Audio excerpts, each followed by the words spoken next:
یہ ہے وہ تنظیم جو مزامتی بلاک اور مزامتی محاذ کا سینٹرل اور مرکزی اور وائٹل جو ہے وہ ایک شراکت دار کے طور پر ابھر کے سامنے آئی ہے. ایسے میں اس اشد الشعبی کے سربراہ کا بیان کتنی اہمیت کا حامل ہوگا یہ آپ خود اس بات سے اندازہ لگا سکتے ہیں کہ جو بذات خود اس مزامتی محاذ میں اسٹیک ہولڈر ہے وہ اس نظریے اور فکر کو مکمل طور پر سپورٹ کرتے ہیں. عالمی استعمار نے جب اب اس خطے میں اپنے ایجنٹ کی شکست کو دیکھنے کے بعد اس ہزیمت اس شرمندگی کا اس کو سامنا کرنا پڑا تو عالمی استعمار نے فوری طور پر 79 میں انقلاب آیا اور 80 میں اس نے اپنے ایجنٹ کا بدلہ لینے کے لیے عراق کو صدام کو بھڑکا کر ایران پر حملہ کروایا کہ 79 میں انقلاب آیا, 80 میں ایک سال کے بعد حملہ کر دیا اور حملہ کرنے کے بعد انہوں نے کہا کہ یہ جو نوخیز کلی ہے انقلاب کی اور نظام اسلامی نظام حکومت جس کو نظام ولایت فقیہ کہا جاتا ہے اس کو یہیں پر مسل دیا جائے. لہٰذا انہوں نے 1 مہینہ 2 مہینے 3 مہینے 1 سال 2 سال نہیں مکمل 8 سال اس جنگ کو مسلسل جاری رکھا کہ شاید یہ نظام آج گرے شاید آج گرے مگر مکروا و مکر اللہ واللہ خیر الماکرین. آخر اللہ کی تدبیر غالب آئی اور عالمی استعمار اپنی ریشہ اپنی سازشوں اپنے منصوبوں اپنی حکمت عملی میں مکمل طور پر ناکام ہوا اور آج وہ کوپل آج وہ کلی نصف صدی گزار کر ایک تناور درخت بن گئی ہے. لیکن عالمی استعمار ابھی بھی اپنے زخموں کو چاٹ رہا ہے, ابھی بھی باز نہیں. ابھی 12 روزہ جنگ میں دوبارہ انہوں نے ایک دفعہ پھر اس صدی کی سب سے بڑے وسائل بروئے کار لاتے ہوئے, سب سے بڑی منصوبہ بندی حکمت عملی کو بروئے کار لاتے ہوئے اور سب سے جدید ترین جنگی ہتھیار ساز و سامان ڈرونز ٹیکنالوجی اور B-2 پتہ نہیں بمبار طیارے سب کچھ بروئے کار لاتے ہوئے انہوں نے ایک دفعہ پھر اس نظام کو کچلنے کی کوشش کی. لیکن مکروا و مکر اللہ واللہ خیر الماکرین, ایک دفعہ پھر اللہ کی تدبیر غالب آئی اور یہ عالمی استعمار کو دوبارہ اپنے زخموں کو چاٹنا پڑا. لیکن یاد رکھیں عالمی استعمار نے اس وقت جب 79 کے انقلاب کے بعد 80 میں حملہ کروایا اور 8 سال تک مسلسل جنگ کے ذریعے اس کلی اور کومپل کو مسل نہ سکا تو اس کے بعد اس نے دوسرے اپنے گماشتوں کے ساتھ مل کر اپنے الائز کے ساتھ مل کر بالخصوص برطانیہ کی MI6 ایجنسی نے اپنی حکمت عملی تبدیل کی کہ بھائی ڈائریکٹ جنگ آپ نے کر کے دیکھ لیا, کوئی آپ نے اس نظام کو نہ کرایا, اب اس نظام کو اندر سے گرانے کی کوشش کرو, ان کے اندر ایجنٹ پیدا کرو, ان کے اندر مخالفین پیدا کرو, فکری نظریاتی اختلافات کے لوگوں کو بڑھاوا دو.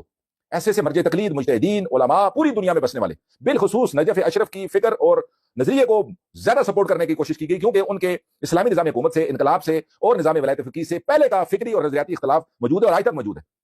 لہٰذا ان مجتہدین ان مراجع اس فکر کے لوگوں کو زیادہ سے زیادہ پروموٹ کیا جائے, چاہے وہ پاکستان کی سرزمین پر موجود لوگ ہوں, چاہے وہ عراق کی سرزمین پر ہو, ایران کی سرزمین پر ہو, یا اس پورے مڈل ایسٹ کے خطے میں جو لوگ نجف کے حوزے کے فکر اور نظریے سے متاثر لوگ ہیں ان کو زیادہ سے زیادہ سپورٹ کیا جائے اور ان کی اس فکری اور نظریاتی اختلاف کو بڑھاوا دیا جائے. اسی طرح مختلف سرزمینوں پر اس جگہ سے نجف سے عطا کے قوم کے اندر بھی آخری نظریہ پر انٹریٹ کر گیا. وہ لوگ جو نجف سے پڑھ کے آئے یا وہ لوگ جو نجف کے اساتید سے پڑھتے تھے اور قم چلے گئے کسی اتفاقی طور پر, پاکستان میں نجف کے اساتید سے پڑھتے تھے اور اس کے بعد پھر وہ قم چلے گئے, یا ان نجف کے اساتید کے ساتھ ان کی نظریاتی وابستگی تھی, اگر پڑھتے نہیں بھی تھے تو وہاں پر جب جائے گئے تو ان کے اندر وہ چیز نظریاتی اور فکری طور پر جو چیز انسان کی بنیاد میں یعنی بنیادی مدارس میں انہوں نے جو تعلیم حاصل کی وہ نجف اور قم کے علماء کے سرپرستی میں چلنے والے مدارس تھے. لہٰذا ان کے ذہنوں میں وہی انقلاب مخالف فکری اور نظریاتی طور پر ان کے دماغوں میں ڈالی گئی تھی. ہم یہاں چلتے چلتے تذکرہ کرتے ہیں کہ پاکستان میں علامہ سید جواد نقوی جنہوں نے ایک نجف کے ہی پڑھے ہوئے استاد سے جو نجف سے فارغ التحصیل تھے ان کے مدرسے میں پڑھنے کے بعد فارغ التحصیل ہونے کے بعد جب قم گئے تو انہوں نے مکمل طور پر اس قم کی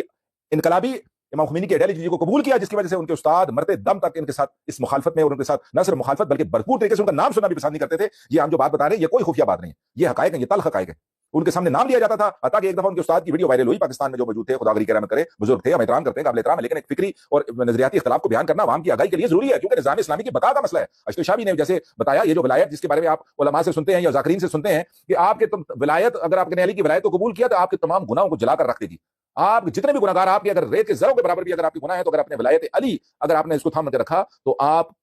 نجات پا جائیں گے. تو ولایت علی کیا وہ محبت کی صرف محبت ہے اس کا ایک اینگل ہے. دوسرا ولایت علی سے مراد وہ پورا نظام ہے جو علی علیہ السلام کے لیے سے آغاز کر کے رسول خدا نے من کنتم مولا فاز علی مولا کی صورت میں دیا تھا. اور خدا کی قسم یہ روایت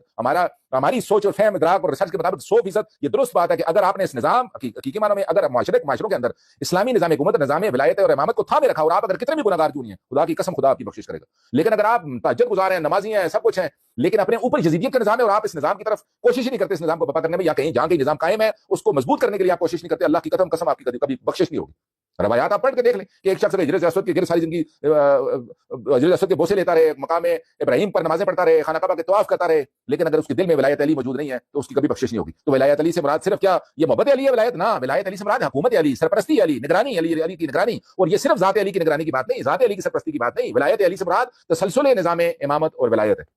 یہ ہے اس کی حقیقی تفسیر جو کہ علماء خود کیونکہ جو فکری اور نظریاتی طور پر اس سے اختلاف کرتے ہیں لہذا وہ اسی تک ایک بند اور قید الفاظ کے اندر لوگوں کو صرف اس تک بتاتے ہیں. خدا کی قسم اس ولایت علی سے مراد یہ پورا نظام ولایت اور امامت ہے جس کا آغاز رسول خدا نے من کنتم مولا فاز علی مولا کہہ کے غدیر خم کے مقام پر کیا تھا.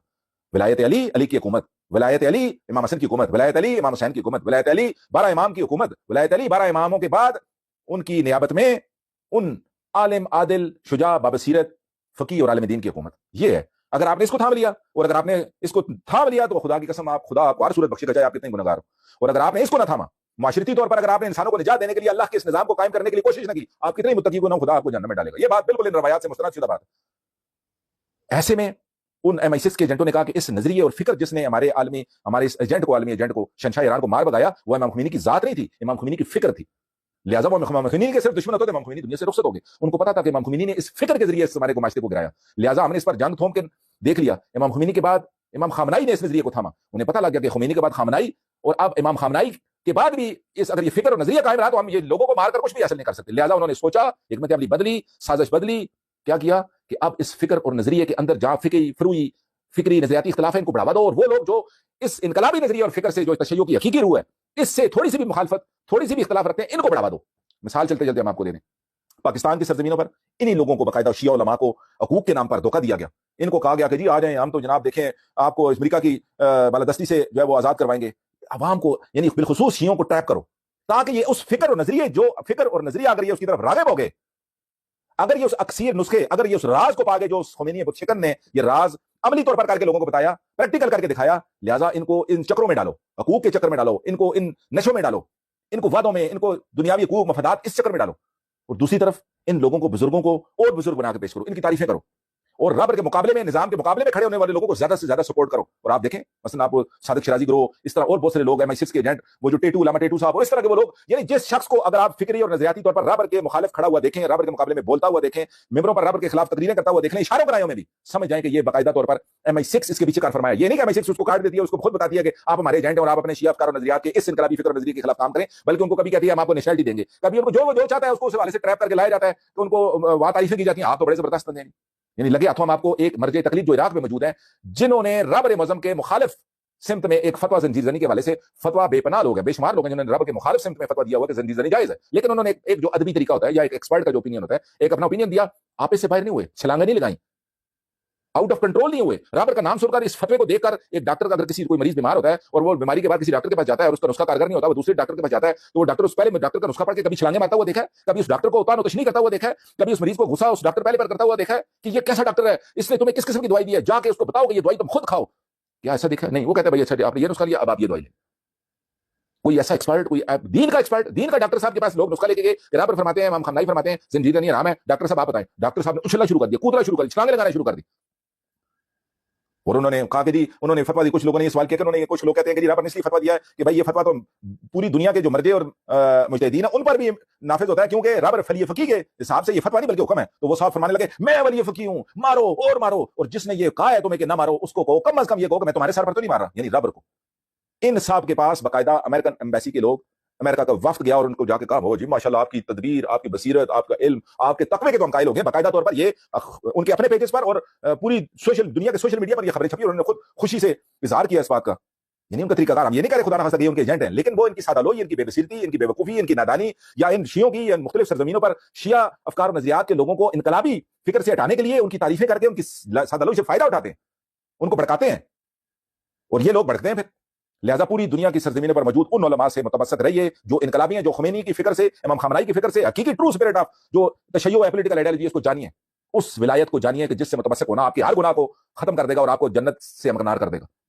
ان علماء سے دور رہیے جو آپ کو جمہوریت کے پیچھے، جو آپ کو اور دیگر نظاموں کے پیچھے، جو آپ کو حقوق کے پیچھے لگا کر آپ کا دنیا اور آخرت تباہ و برباد کرنا چاہتے ہیں. اشتو شابی کے کمانڈر فرماتے ہیں کہ اگر شیعہ اس نظام کو کمزور کرنے میں اگر انہوں نے حصہ ڈالا یا یہ نظام کمزور ہوا یا ٹاپر ہوا، خدا کی قسم آپ کی نسل کشی کی جائے گی. اشتو شابی کے کمانڈر نے یہ بیان دیا. اور آپ کو 1400 سال کے ظلم و ستم بھول جائیں گے، بنو امیہ اور بنو عباس کے ظلم و ستم بھول جائیں گے، اور تاریخ کے اوراق میں یہ سیاہ باب جو اب رقم ہوگا اور آپ پر اس جدید ٹیکنالوجی کے ذریعے بایولوجیکل ویپنز کے لیے آپ کی وہ نسل کشی کی جائے گی کہ رہتی دنیا تک اس تاریخ میں شاید ایسا سیاہ باب دوبارہ رقم نہیں ہو سکے گا. لہٰذا ہوش کے ناخن لیجیے. اشتو شابی کے اس حکمران کی اس بات کو اپنے پلے سے باندھیے اور رابر مذہب اور اس انقلاب اسلامی کے اور ان مجتہدین، کوئی مرجع اور مجتہد جو رابر سے مانگا ہے اس کے ساتھ کھڑے ہوئے. جو رابر کے مخالف سمت میں اگر فقہی طور پر اور اگر بالکل تہذیب کے دائرے میں رہ کر بھی اگر کوئی فتویٰ دیتا ہے تو اس وقت رابر کا فتویٰ، کیونکہ جو نظام آپ کا قائم ہے، اس نظام کا کسٹوڈین جو بات کرتا ہے وہ آپ کے لیے حجت ہونی چاہیے. لہٰذا اس نظام کے پیچھے کھڑے ہو جائیے.